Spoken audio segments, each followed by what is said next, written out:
If you work in quality control at a candy factory, you know strict safety regulations come with the job. It's why you partner with Grainger. Grainger helps you find the high-quality and compliant products your business needs to inspect, detect, and help correct issues. And the sweetest part is, everyone gets a product that's as safe to eat as it is delicious. Call 1-800-GRAINGER, click Grainger.com, or just stop by. Grainger, for the ones who get it done. Welcome to What a Creep, the show with Margo Donahue and Sonia Mansfield, talking about creeps from the past to the present. This is your quick guide to the biggest creeps, jerks, assholes, and losers, the best of the worst. From two nice ladies who want the world to be a little less creepy.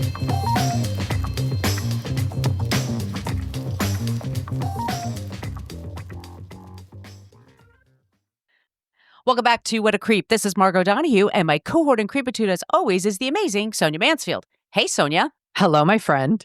Hello, my friend. We are the podcast that talks about creeps from the past to the present. Today, we're talking about creepy history. It's a disappearance from over 100 years ago in America's Gothic South. I love it when Margo does creepy history. It's just, that's my jam, y'all. So we're going to be talking about that today, but just in case this is your first time listening, just so you know, we always end every single episode with somebody or something that is not a creep. So you leave feeling a little bit better about the world. We don't want you feeling too depressed when you're done listening to us talking about our stuff. We are always looking for suggestions for creeps and also for non-creeps. So this is our social media callouts. We have a basic Facebook page, but that's where people go to complain about our language.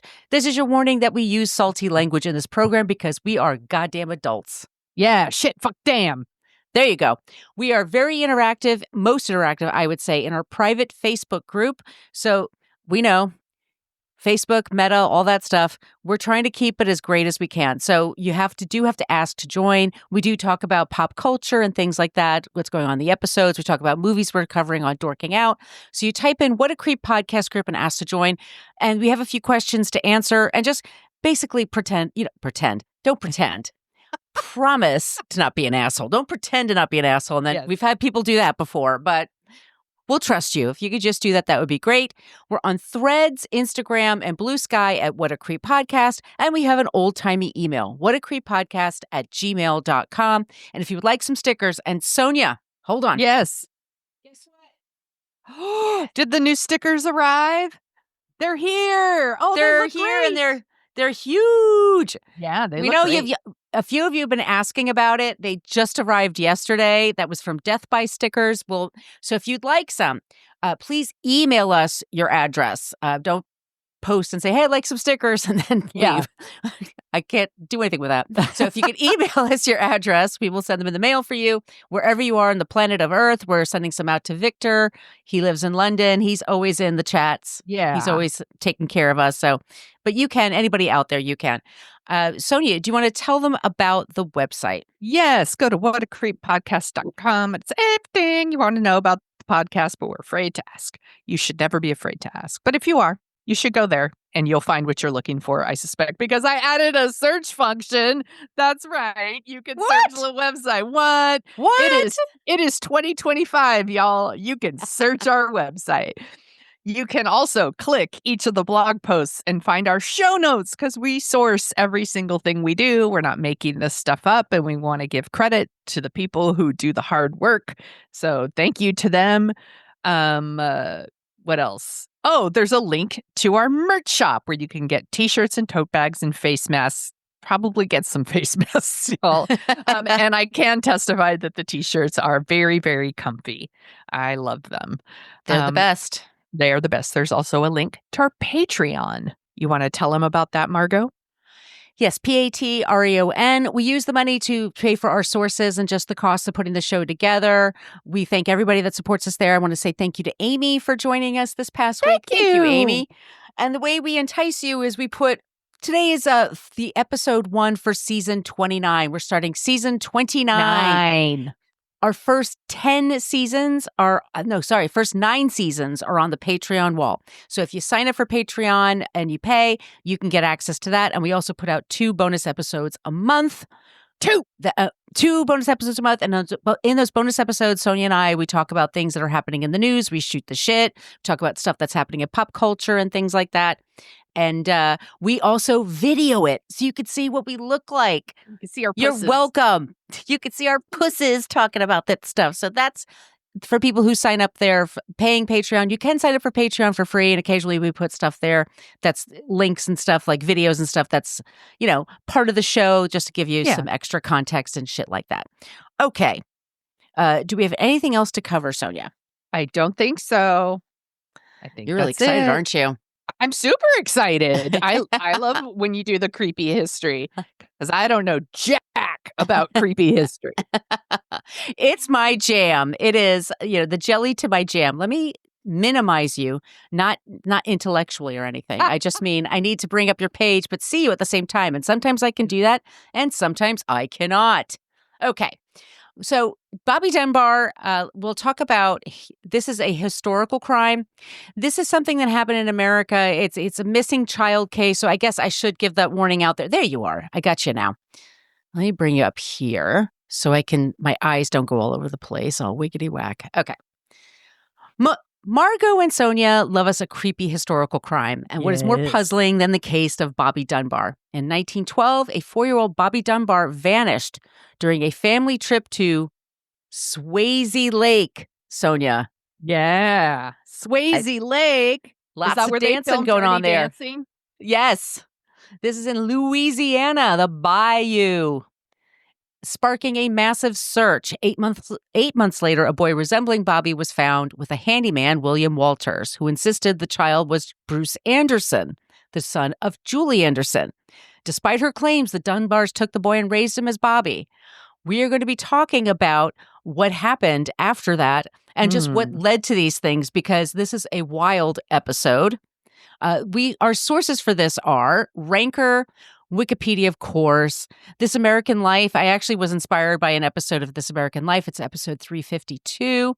BuzzFeed, Morbid Podcast, Country Roads Magazine, All That's Interesting, and IFL Science. The trigger warning is basically child abduction. Nobody likes to think about those things, but this isn't awful.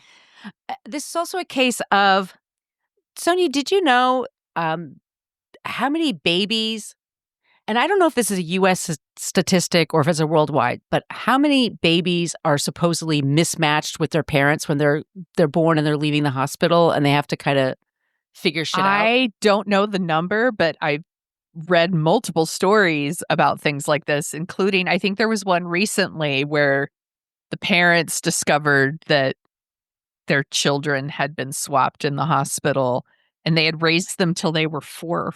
No, actually, I don't even think they'd gotten that long. But it was very interesting how the families merged their families together, basically, so that. Oh, good. Yeah, to try to make it as normal as possible. Yeah, it was very, very, because there's other children involved and all. It's very interesting story, but it happens more than I would like it to happen. Let's just say that. One of the YouTube clips I looked at, the host is based in Prague, and when his wife had they had 2 kids there, and this within the last year, they put the number of the baby in a magic marker, and wrote on the baby's belly the number 37, and then wrote the number 37 on the wife's arm. And it was like ink that you can't easily wipe off. It's like that really heavy ink. And that's how they keep it in Praha in the year of our Lord, or in this century, the 21st century. Because that's now how they... now you'll get a bracelet. Right. When Calvin was born, I had a bracelet. Calvin had a bracelet. His dad had a bracelet. And they scan you constantly. Right. Because about 28,000 babies are sometimes mixed up with the wrong parent. Whoa. Now, once again, I heard this and they showed it really quickly on the screen. So I don't know if that's worldwide or in the U.S. Yes. But that's a lot of fucking babies that they're trying to keep manage of. So it's the idea of baby switching. It's very, very, very obviously extremely rare. And it's not a thing to actually worry about. I mean, they do try to stay on top of these things, even if they have to use a magic marker on your face to make it happen. But it has happened in the past. People were raised and it brings up a whole conundrum of issues and problems and hurt feelings and things like that. Mm-hmm. This is somewhat of a case of that, but I want to talk about the Dunbar family.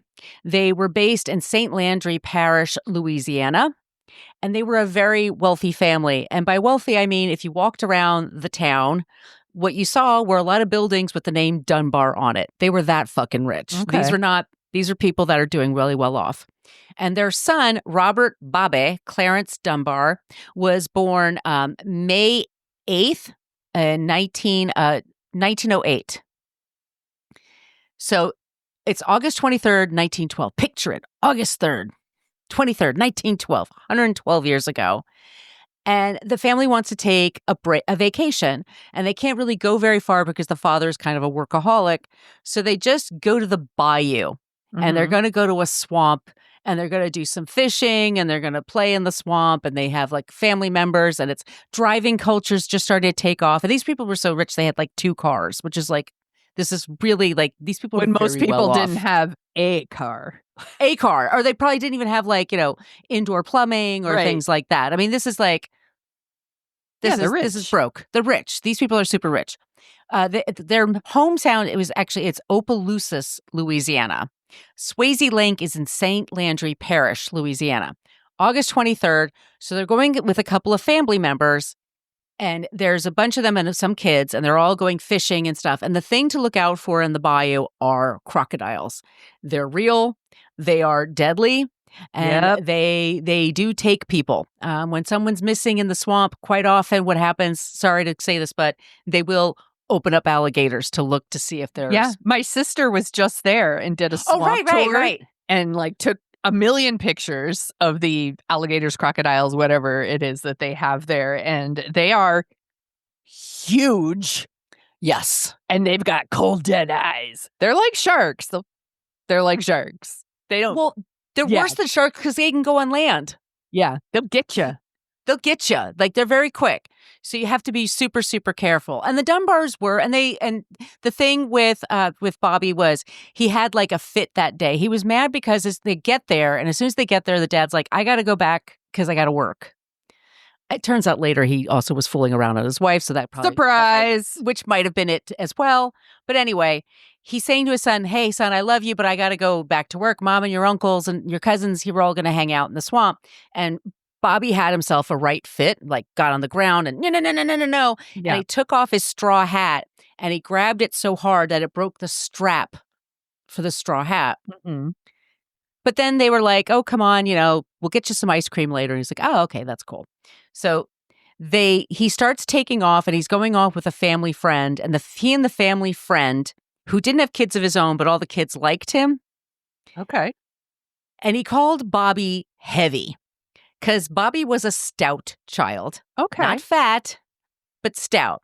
And so his nickname for him was Heavy. And he and Heavy had a banter. They would, kind of go back and forth. They would make fun of each other. Like, oh, you're too heavy to catch up with me. I'm going to start racing. He goes, you can't catch up. You're too old. You can't chase me. Like They kind of had that little bit of relationship. So he's taking Bobby and a couple of his cousins, and they're going out to go fishing. And everybody else is eating, and they're waiting for the dad to leave to go to work. Noon comes around and Leslie, his mother, Leslie, is calling for him to come back, calling for everybody to come back to have lunch. And so the dude that was taking care of all the kids, he's bringing them all back. And unfortunately, Bobby wasn't there. So Nightmare. I'm sure, and my stomach just hurts thinking about it. Yeah. I've had friends that said this happened to them, like their kid just takes off in a mall or something and it happens in a worst. second. Yes. Yeah. I can't imagine. It's got to be like a Brian De Palma thing. Like all of a sudden your world is swirling around and you're just like, you're going to be sick because this is happening. So they're looking for Bobby and they're looking for hours and hours. And these are the Dunbars. They got a lot of money. So they're able to call in local sheriffs. They're able to call the local army. They're able to call lots of people to come down to the bayou and look for this kid. And they take a straw hat to see like how can it sink. If it sinks up, like how far can it go? Mm. And they go pretty far to look for Bobby, and they just don't find him. And they look and they find a bunch of crocodiles, and they open them up. Not in there. They take these large hooks and I'm trying to say the word. It's like this mesh material. Yeah, like a net. Like a net. Thank you. To drag along the bottom because you can't. The water's really dirty too. I'm sure your sister could tell you. You can't see through the swamp. Yeah, they had to dredge the swamp to see. Right. You run a net kind of along the bottom and see what you pull up. And unfortunately, in that way, what happened to him. Yeah, you can have a proper funeral if whatever. They don't find Bobby. So the parents are super upset. And they also realize that, so Bobby just disappears, except they see small footprints on leaving the area, the opposite of where the family was, which could have been anything. But they also heard that there was a strange man that was on one of the boats, out in the bayou, and people were not sure who that was. Okay. So they were instantly like, did he take this kid? We have to find him. So they were looking everywhere. And instantly everybody got to action. Everybody went to look for Bobby, but they could not find him. And his poor parents, this went on for several days. And then eventually they put up a $1,000 reward, which is a lot of money this time. And then the community put together another $6,000. So it was $7,000. Wow. It was raised to $6,000. They raised $5,000. $6,000 then, it's like $100,000 now. It was just a lot of money. And can't find him. So they wait a few months and then they give the money back to everybody because then they're just going to declare that Bobby's dead. And then unfortunately they can't find him. And just as that's happening, the police in the police in Mississippi pick up a man named Walters, and William Cantwell Walters, who was known as a tinkerer. And he was basically an itinerant person that went from kind of town to town to look for gigs, to look for money. He would do odd jobs for people. Okay, he could like fix a handyman. A handyman. Okay. He could do odd jobs to fix things and things like that. And he had a little boy with him. And he was being pulled over for the police for some reason. But they looked at this boy and they were like, he looks just like that Bobby Dunbar kid that we'd all been hearing about. So they bring him in for questioning. And he says, no. This is my brother's son. He had a kid with this woman that's not his wife. So he's the illegitimate son of his brother's girlfriend or grandma or whatever you want to call it. Fling, mistress, whatever you want to call her. And this poor woman, she said that she gave the baby to him to look after her son for a few days while she was working. And she worked for a family. She was about 34 years old. And she was poor, basically. She was poor. They loved, later on, she's the people equal poor with not being smart, with not being able to read, with not having morals, right? And so this poor woman gave her son, and it's an odd story because this is 12 months, it's 18 months later that they find Bruce Anderson. Okay. And so, I'm sorry, it's 7 months later. They find this Bruce Anderson. And within that 7 months, Bobby had a scar on his toe because he burned his toe on the stove. And then he had one other thing. He had rosy cheeks. He had really bright eyes. And this kid was almost like that, but his eyes were smaller. And they also said that he had a particular kind of mole on his chest. Okay. So they bring the son, and the police think that this kid they're calling Bruce is actually Bobby Dunbar. And so they bring Bobby's mother, Leslie, comes to see the boy. And so she goes to Mississippi. She and her husband go to Mississippi. And the thing that gets confusing is that there used to be at least 10 newspapers in every city, county. There was a morning edition, there was an evening edition. And the thing with these papers is that they were constantly in competition with one another to get readers. So you have a certain kind of editorial push, let's just say. And so some are more tabloid, some are more conservative, some of them are religious, some of them are weeklies and more community-based. So the different reporters were there and they were just open to people. Like they just had reporters in the room while this woman is looking at this child. And she thinks her kid was eaten by a crocodile like a few months before. And so she's looking at this boy and she says, I don't know if that's him or not. I can't tell. Right. You're a mother. Yeah, I'm like, this is not video, so you can't see. I just made a face. Sonia tilted her head to the side, like, wait, we're not what? talking about like a newborn baby. Like, this is why when we're talking about what could happen in a hospital with a newborn babies, you don't have defining features necessarily, and you know, Right. all these things. And like, but a 4-year-old, A 4-year-old. Right. Yeah. Exactly. And a 4-year-old could say, "You're not my mom." Well, okay, so her name is Julie Anderson. And Julie Anderson says, I'm not sure if this is my boy. And he doesn't go to her, nor does he go to Leslie, excuse me. I want to call her Bessie. That makes more sense to me, but it's Leslie. It's Leslie. Yeah. So they're in Poplarville, Mississippi. And the thing is that somebody says, well, this kid needs a bath because he's dirty. Like he had like dirty feet and everything. And she wanted to look at his feet because she knew he had a scar on his toe. So they said, why don't you give him a bath and see if that brings up any memories for you? And she gives him a bath and she sees the mole and she sees the toe. And she's like, oh, it's got to be him. You know, and maybe he's just hungry because he just looked different. So maybe he's just, you know, maybe this man's been traveling around with him for several months and he just looks, and maybe she was just desperate to have her son. And 100%. When you were telling me what the story was, I could see like someone being so grief stricken that they were like, I will take any little grain of hope you want to give me. Right. And these are rich people, and everybody in the South knew about about Bobby Dunbar. He was like the biggest case until the Charles Lindbergh baby kidnapping. We talked about Charles Lindbergh before, but like when Bobby was older and that Lindbergh baby kidnapping happened, all these reporters called him from all over the world to say, hey, you were kidnapped, weren't you? And he's like, yeah, hi, thanks for bringing that up. I mean, this is how famous this case was. Right. Okay. So, and there's dueling reporters, and some are saying like the boy jumped into his mother's arms, and some of them saying the boy said, I don't know who you are. They are describing the women in different ways. Julia Anderson is described as stout. She's described as rough. She's described as a loose woman because she wasn't married and she had 3 children with 2 different men. And she had lost 3 kids very recently. She lost a child to SIDS, sudden infant death syndrome. She lost a daughter to adoption because she couldn't take care of her, so she had to give her up to the state.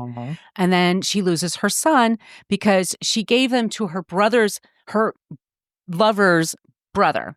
Yeah. And he said he was just going to take the kid for a couple of days. And she's like, well, she was doing handiwork herself and doing some childcare for people. So she's like, okay, take him for like a week or so. But then he takes the kid for months. Oh my gosh. What does she do? Who does she call? Who's going to help her? I mean, the way this woman is treated in the press and by the police is just awful. Horrible. And there's this beautiful picture of her with her son, Bruce, when he's just before he leaves. And, you know, he's 4 years old. She really had a lot of, you know, affection. You know, she loved her. It was her baby. Of course. Right. So and you can find it on the Wikipedia page if you look it up. I'm looking it up right now. Yeah. So he's a sweet kid. So so she takes him in and they decide that they're going to charge William Walters with kidnapping for taking a kid. And he says, no, I didn't kidnap him. She gave him to me. But she's saying, no, I gave him to him, but just for a couple of days. All right. So what was he doing with this kid? And he also apparently he had hit the boy many times. There were people who were suspicious of him because the kid seemed afraid of him. Yeah. Poor Bobby Dunbar, like what this 4-year-old went through is just, I can't imagine. So there's a trial. And it's considered a capital offense for kidnapping at the time. So they were going to use the death penalty on this man. Yeah. They're not playing. Right. So they have this trial, and the trial is in Poplarville, Mississippi, because that's where Bobby was found. So his mother, Julia Anderson, goes to Mississippi and the Dunbars go to Mississippi. And she's so freaking broke that she has like nowhere to stay. So she's like staying around the church and she's staying at the libraries and she's kind of staying in public places. Yeah. It's so sad. She doesn't have the resources they have for her to fight back, to say, like, this is my son. What you're doing is fucked up. Like, here's my lawyer, all to fight this sort of thing.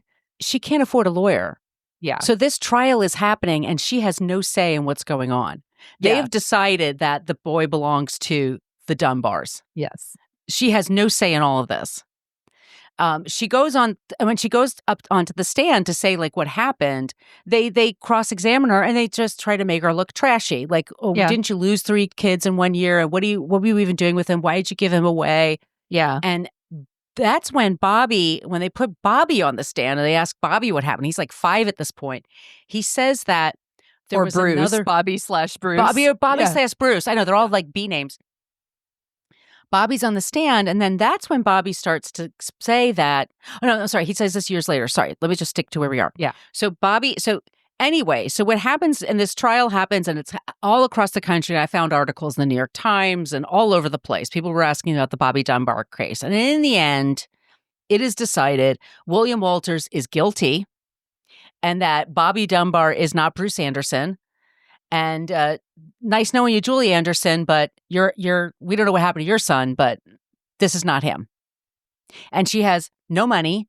She has no lawyer. She sold whatever she could sell to get from North Carolina, where she lived, to Mississippi. Right. And not knowing anybody. And once again, she would hang out at the church because she was a Christian woman. That's the only place she felt safe. Right. And then eventually the parishioners there took a liking to her and they felt bad because they felt like she got a raw deal. Right. Well, and they believed her. Yeah. And so they're like, no, your son is now their son, which some of them were probably like, well, they're rich. And even if you're wrong, even if it's wrong, it's the Dunbars. Like he's gonna have a better life or whatever. But then is nobody like, well, then we need to find your son? Like, where's the missing child? Where's the missing Which report? they've been looking for. And they've been they dredged the swamp. They had, I mean, this case, they had private detectives, like they hired private detectives and they made these postcards and they had a picture of Bobby Dunbar on the postcard in the back of it. They had all this information about him. They talked about the scar on his toe, rosy cheeks, bright eyes, like all this stuff about him. It went all across the country. Yeah. But if they're saying that her son is Bobby Dunbar, then that means Bruce Anderson is missing. Something happened to Bruce Anderson. And William Walters was saying, no, this was Bruce. This is not Bobby Dunbar. So they're all saying this, but it's a rich family. Yeah. And you're replacing one missing kid with another. For another. Yeah. And Bobby had not responded to either woman quickly, but there was 2 cases where both of them were left alone with him. Both of them gave him baths. And that's when they both were like, oh, that's my boy. No, that's my boy. Like that's when they both said they recognized him. Because Julia didn't either when she first saw him. She thought he looked different. Yeah. But probably this woman's out of her mind with grief. She lost one baby. She lost her daughter. She had to sell everything in North Carolina to move to Mississippi. Doesn't know a soul there. Treated like crap. Newspapers write horrible things about her. She can't go back to North Carolina because they wrote so many bad things about her there. Dang. This poor woman, 34 years old, and she's probably feeling like, what did I do with my life? What is going on here? So William Walters is sent to prison, and he's going to be executed. But he's fighting against that. He and his lawyers are what's the word I'm thinking of? They're filing appeals and all that. Filing appeals and all this stuff. And the governor was like, oh, let's put him in Old Sparky now. But they're like, no, we have to do this the right way. Oh, my God. People are the worst. Yeah. Julia lives in Mississippi. People take her in. They help find her a job. They help get her settled. She starts dating a nice man. She gets married. And she winds up having 8 kids. 8? Woo.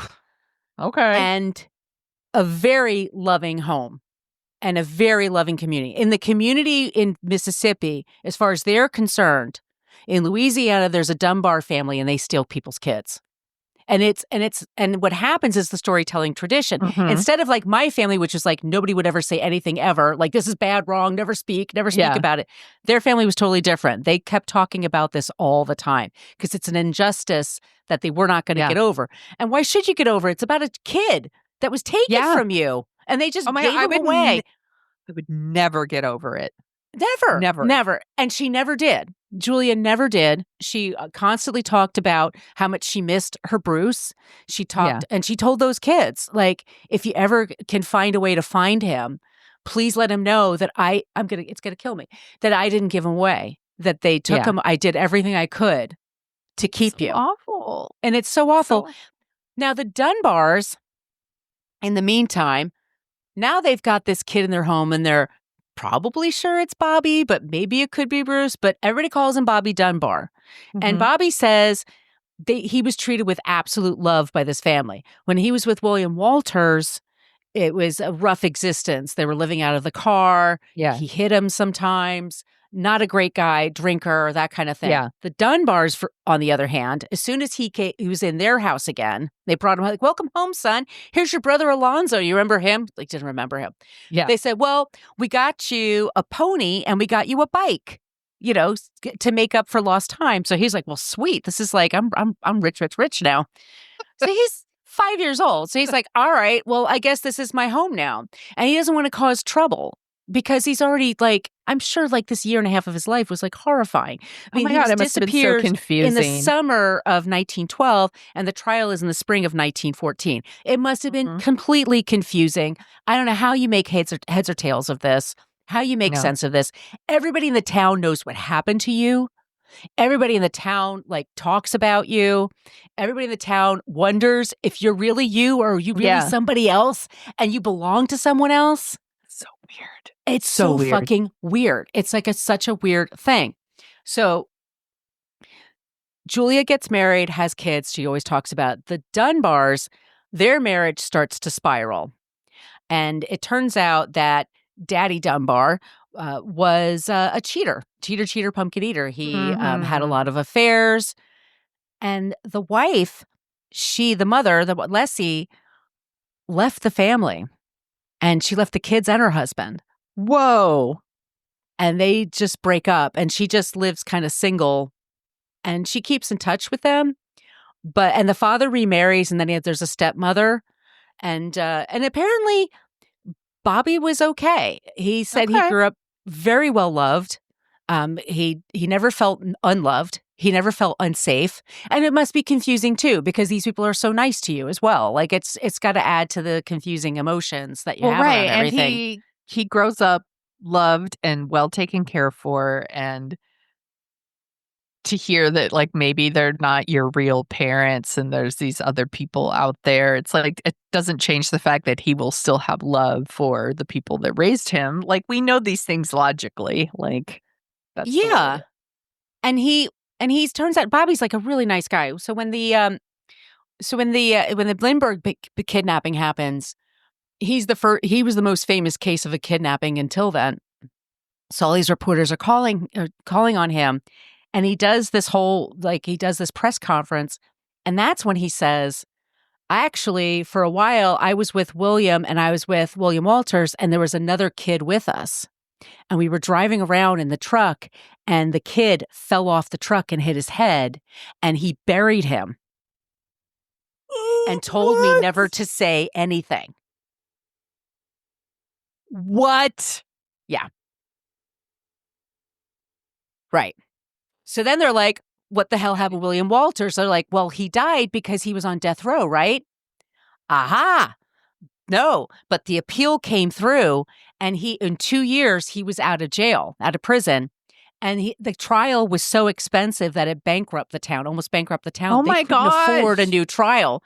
So William Walters left for parts unknown, and nobody heard from him again. Oh my God. So it turns out he was maybe guilty of something. Something. Maybe. Yeah. But maybe. They don't know. Did he really see that? Is that just something in his imagination? Did that guy tell him that's what happened to another kid, so don't get out of line? Right. That could have become a memory that became so clear to him that it felt real. It could have been you don't fucking know. So Bobby lives in Houston, moves to Houston, goes to school there. And once again, very nice man, has a family, raises a family, very well loved, good dad, good granddad to his kids, and says to them, I know my past is really complicated. I know it's, but he says, I am a Dunbar and you're a Dunbar to his kids. Mm-hmm. And nothing's going to change that. This is our family. We are family. Nothing will ever change that. And he said, and his father tells that they all tell each other, we're all Dunbars. Yeah. Whenever he brings up insecurity about that, they're like, nope, you're a Dunbar. So when Okay. their kids grow up thinking, well, are we really an Anderson and not a Dunbar? And, Yeah. of course. So that generation of kids, of the Dunbars, which is like Bobby's generation, and his children are like, okay, we're all Dunbars. Nothing matters. We're just going to stay Dunbars. Bobby dies in 1966. And so his story becomes kind of legend in the family. And he has a granddaughter named Margaret. And Margaret in 1999, fully grown, and I always was obsessed with the story. And she would beg her grandmother all the time. I would have Tell me the been Bobby Dunbar. obsessed. You know me. I would have been Yeah. easily like, let's talk about that again. What about Yeah. the time he was abducted? Like, what happened? Did they really open up the crocodiles? Like, Oh I my would really gosh. want to know. So she is quite. She asked about this. So 1999, her brother dies in a plane crash. Her kids are all grown up and going to college, and she has never worked before. And her husband has a job where he spends the week out of town, and he comes home on the weekends. Sounds ideal. Right? I think that'd be the best marriage ever. I mean, Right. it's almost like you're dating every weekend. Like, what? Yeah. That must be great. Anyway, so but she's lonely. I mean, the kids are gone. She's kind of like, what is my identity? Little empty nest syndrome. Little empty nest syndrome. Yeah. And so she was talking with one of her sisters about, like, I really want to do more investigation because I really want to know, are we Dunbars?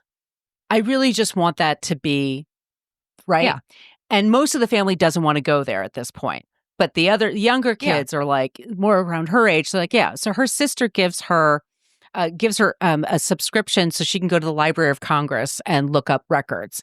So she's looking up all the records for everything. And then she's finding out that what the paper said about this Julia Anderson person, how maligned that she was. And she just, and it's horrifying what was said to this woman on the stand. Like, she just was treated like shit. And she always wondered what happened to her and what happened to her family. Now, the Andersons have always felt that Bruce Anderson was taken from them. Mm-hmm. So the Andersons are totally okay with Margaret Dunbar reaching out and saying, I want to find out what really happened. And they're like, thank you. Yeah, we'd like that too. Right. Because they've been living with it. They didn't know this this whole story. And this is different than a typical adoption story, obviously. Like, we all have, like, my grandfather lived in a field during the Depression, and the family that owned the field basically adopted him and his sister, and his dad was like, bye-bye, and so we have all been like, well, what was the original family? Like, the birth family, like, what was that like? We don't know. We have a lot of curiosity about it, but it doesn't feel as, we're not walking around going, well, are we really Mansfields? Like, we, it's different than it's being very different when it's a crime. When there's a crime at the basis of this relationship of everything, how does that not get weird and sticky for people? How does that not? And some people can just block things out and not deal with them. I'm not one of them. I wish I was. Believe me, you had to watch me have a meltdown about 20 minutes ago about I was upset about something. But, just some people, one family was, we don't investigate this. We're Dunbars. Yes. The other family is like, we're absolutely open to this because we need to know what happened to Bruce. Yes. So Margaret is going through all the papers, and then she's finding more and more this Julia Anderson was railroaded, that there was no reason to take this child away from her. She absolutely did recognize him, but they were saying, but you lost those kids, but you didn't see him at first, blah, blah, blah, blah, blah, like all these other things. So, of course, now it's 1999. What do we have? We have DNA testing. Mm-hmm. So she goes to her father And she goes to the Dunbar family, and her father was the son of Bobby Dunbar, and said, would you give a DNA sample so we could do this? And everybody else in the family was like, no, no, no, no. And he said, yes, because I want the answer too. So everybody's pissed at her and her dad now. I mean, wouldn't you want to know? I would just would you want to know? There's nothing to inherit either. I mean, they're not that rich anymore, so it's not like, well, and it doesn't change. Like, you are still like part of the family, right? Like, you're still a Dunbar. You're raised as a Dunbar. You're a Dunbar. You were raised by Dunbar. That's your last name. It doesn't lose anything. But people get very, attached to their identities. Protective of it, or whatever you want to say. But everyone's pissed at her father and her. And it really put up a big thing in the family. Like, they were really, really angry about this. But the Andersons were psyched because they wanted to find out. So lo and behold, they have the 1999. They do this testing. It's 33 years after Bobby Dunbar's death. And they find out that, in fact, it's Bruce Anderson. Bobby Dunbar was Bruce Anderson. They actually did take away Julia Anderson's son. So fucked up. And gave her to another family. And then imprisoned this other man. And his family had for years said he didn't kidnap that boy. It was his brother's girlfriend's, son, his nephew, essentially. So fucked up. But they had a fucked up dynamic. But it was still her son, and she wanted him back, and she loved him. Yeah. So the people in Mississippi are excited because they have that answer solved. Yes. But the Dunbars, it leaves them feeling icky because whatever happened to Bobby Dunbar? Yeah. It's been 111 years. Nobody knows what happened to him. He was declared dead. They had to basically declare him dead in absentia because there's no way he could be alive at this point. But they don't know. Was he kidnapped? He most likely, what happened was he had drowned. Like, he had fallen. He'd gotten separated from the family. Once again, it takes a second for somebody to get out of your sight, and then they're gone. And he probably fell over this bridge and probably was eaten by a crocodile. Jesus. That's awful. Right. And so awful. That's kind of it, Sonia. We never find out truly what happened to Bobby Dunbar. It did turn out that he was the person who always thought he was Bobby Dunbar was actually Bruce Anderson. And that's the creepy case of the disappearance of Bobby Dunbar. Good job, my friend. I didn't know where this one was going. So, wow. Damn. Yeah. I wish all of this could have happened while he was still alive, because it would have been awesome to hear like what he would think about that. I mean, so also apparently, like, would he be like horribly sad? Would it just like break his fucking heart? I don't wish heartbreak on him, but God, I would love to know what he would think. Well, there's an addendum to this. So in 2008, This American Life, Margaret does a story for This American Life about Bobby Dunbar. And so they send some reporters to go to Poplarville, Mississippi to see the Anderson family if there's anybody that wants to talk. And a lot of people wanted to talk. And they said, actually, something we've never mentioned before is we think that Bobby Dunbar came here to this city to look for Julia, to see if there was actually a relation. So there's a couple of cases where they said a man that resembles Bobby Dunbar came to their town and like went to see Julia at her job. He went to see like one of his, would turn out to be like one of his nephews at their job, and just to say, hey, I heard there's a case about this kid, Bruce Anderson, and he was taken away. And then people are like, oh yeah. You don't know, they stole, the Dunbars stole Bruce. That's what he would hear. And he supposedly talked to Julia, but he didn't tell her that I'm your son, or I think I'm your son. Because he didn't know. There was no way to know. But he was kind of hoping to see. They think like maybe he was hoping there'd be some kind of a spark, and he'd say like, "Oh, that's really her." Well, and like sometimes kids, they look so much like their parents. It's like undeniable, and sometimes they don't. Right. Like, they just don't. And it's not because it's not their child or anything. It's like they just don't. And like, I think Calvin looks very much like me. And He does. And I think, my niece Lorelai, like, I think he looks just like Lorelai and Lorelai looks like me. So there you go. But like, I don't look like my dad. No. It's like, And it's also like, how do you tell at that time? And Yeah. and they were a very powerful family. They had a lot of Yeah. money, and they had their own grief. They had their own, Yeah, of like, course. out of their, I mean, they didn't know what happened to their son. They just assumed that either somebody stole him or he drowned and was eaten by a crocodile. Like, which one, if somebody comes along and says, hey, it looks just like him. And then, and he eventually kind of gives her a hug. And then they're like, hey, and by the way, they gave you a pony and a bike. Like, he's like, well, this has got to be it. This is paradise compared to like me being in the car for the last year with this asshole. Such a crazy story. So it's a completely crazy story. But yeah, it caused a lot of trauma for the people. But I mean, and we've been hearing these stories. I mean, 23andMe is going bankrupt, y'all. So if you have your data with them, get the hell out right now. Did you do that? I bought this and I never took it. Are you kidding me? It's been sitting here. I'm showing Margo my 23andMe kit that is still in the wrapper. Like, I bought it because I was like, I'll do this someday, and I never did. You know what's so funny is I did a story for Fit Bottom Girls, and it was about DNA testing because there were some companies that were selling this. They'll do your DNA and they could tell you what kind of workout you need and diet you need based on your.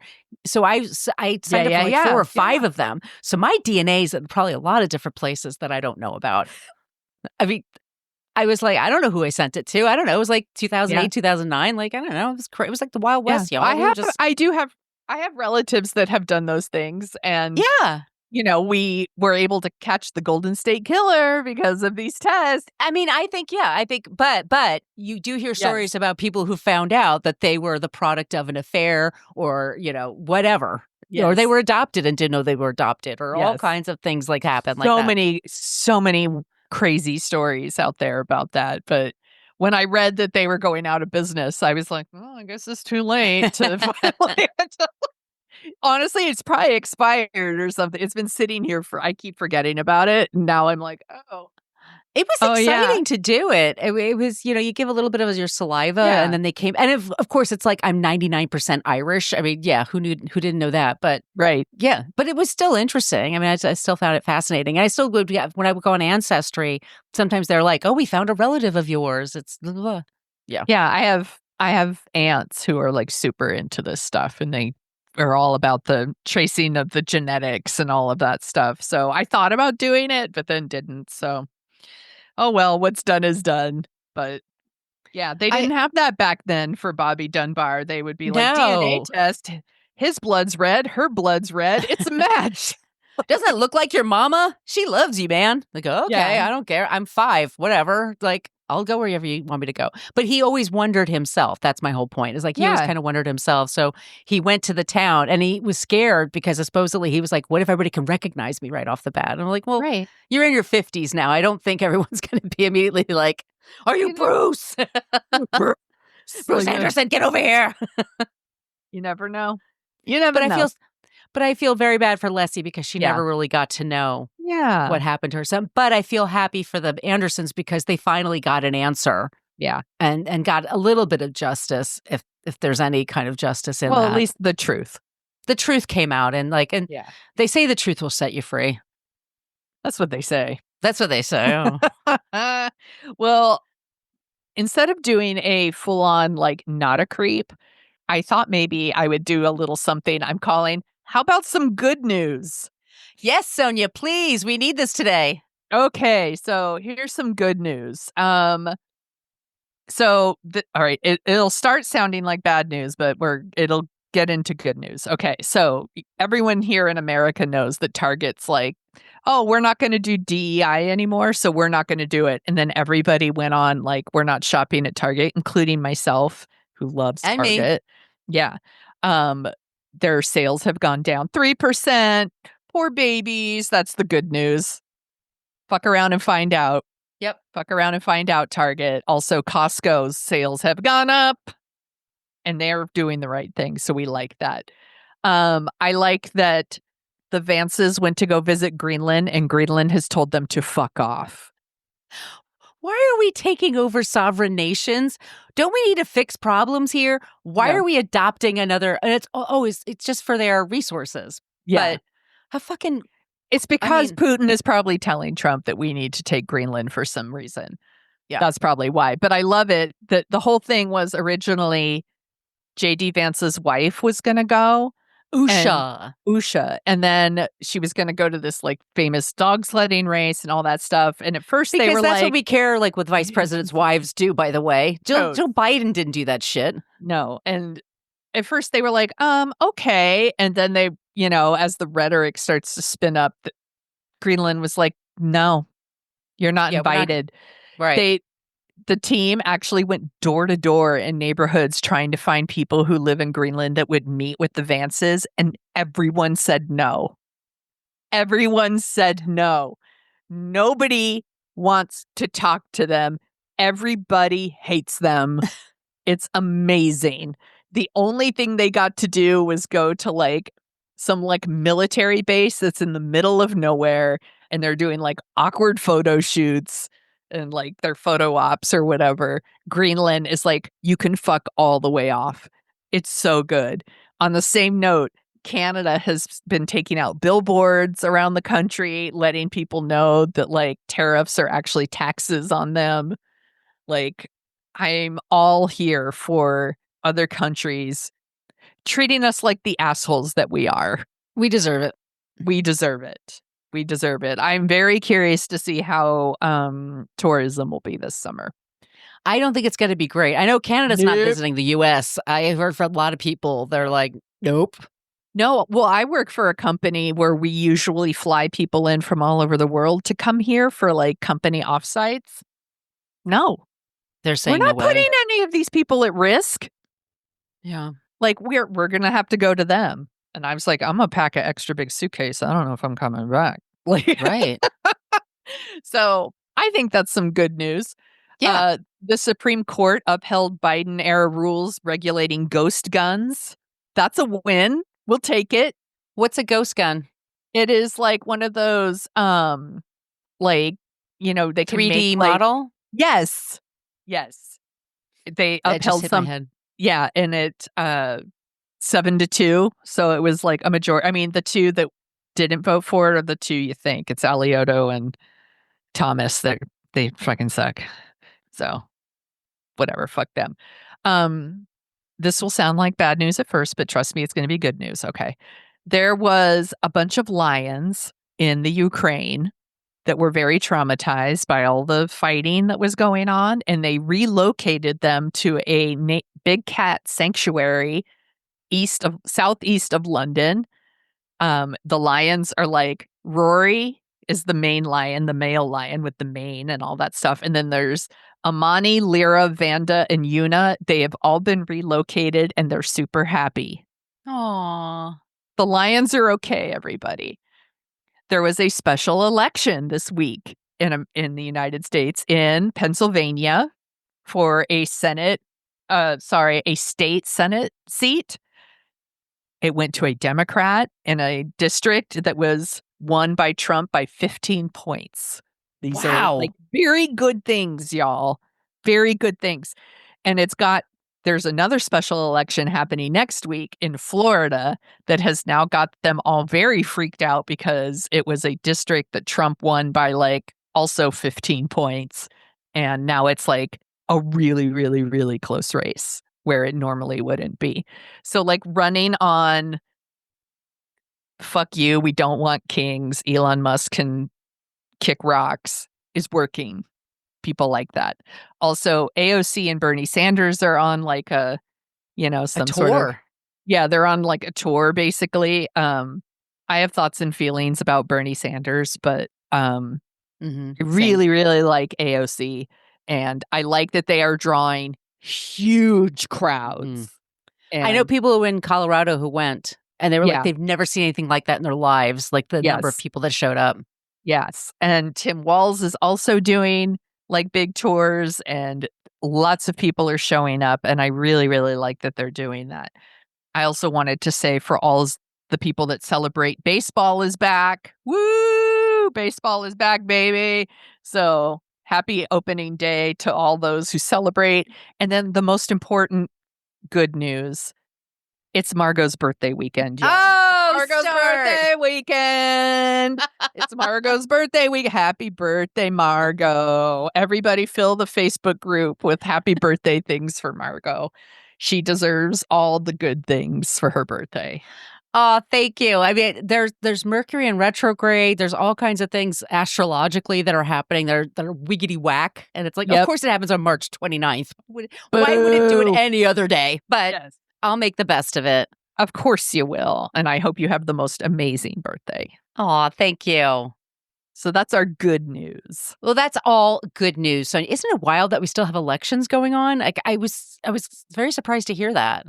Well, I don't know why that one is happening in Pennsylvania. It could be that it could be somebody died and they had to fill the seat or something like that. But also there's going to be some special elections to fill the seats of people that Trump pulled for his cabinet. Right. So I know that in Staten Island, Stefaniak, whatever her name is. They were going to give her a UN position, but they told her not to because she'll lose. She will lose. I think she'll absolutely lose. They will lose that seat, basically. They'd have to have, and they would lose their very small House majority. So, poor baby. Yeah. But I kissed Trump's ass so hard. I deserve it. Oh, I hope she wasn't picking out curtains for her new office at the UN. She's apparently not happy. She was good because she's sick of Staten Island. Yeah, I'm glad too. Yeah.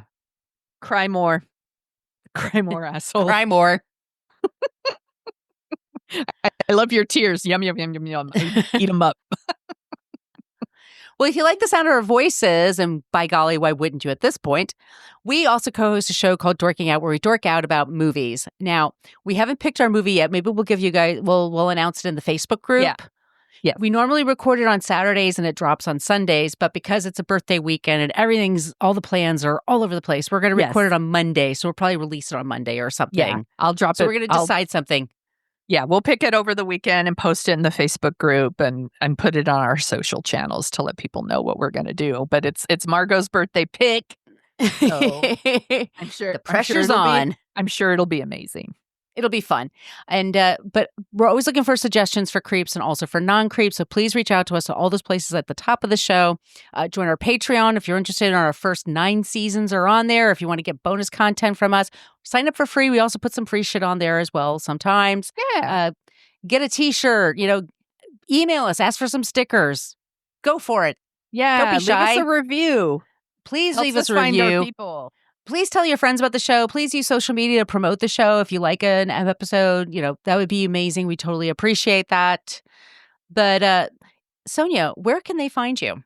You can find me pretty much everywhere. I'm at thesoniashow.com, The Sonia Show on Blue Sky, Threads, Instagram, TikTok, all the places except X, pretty much. I'm not on Facebook except to go to our Facebook group. So if you want to... That's the most interactive place you'll probably find me. Where can people find you, my friend? You can find me at brooklynfitchick.com. I'm at Brooklyn Fit Chick for Threads and Instagram. I'm at Brooklyn Margo for TikTok and Blue Sky, and at my name for YouTube, Margo Donahue. Okay, everyone, thank you so much for listening. We totally appreciate it. We'll be back soon with a new episode. In the meantime, be kind, be safe. Just don't be a creep. Be a creep. Thank you for listening to us talk about creeps. You can follow us at What a Creep Podcast on Facebook, Twitter, and Instagram. But don't follow us too closely. You can email us your creepy stories at whatacreeppodcast@gmail.com. But please keep your dick pics to yourself.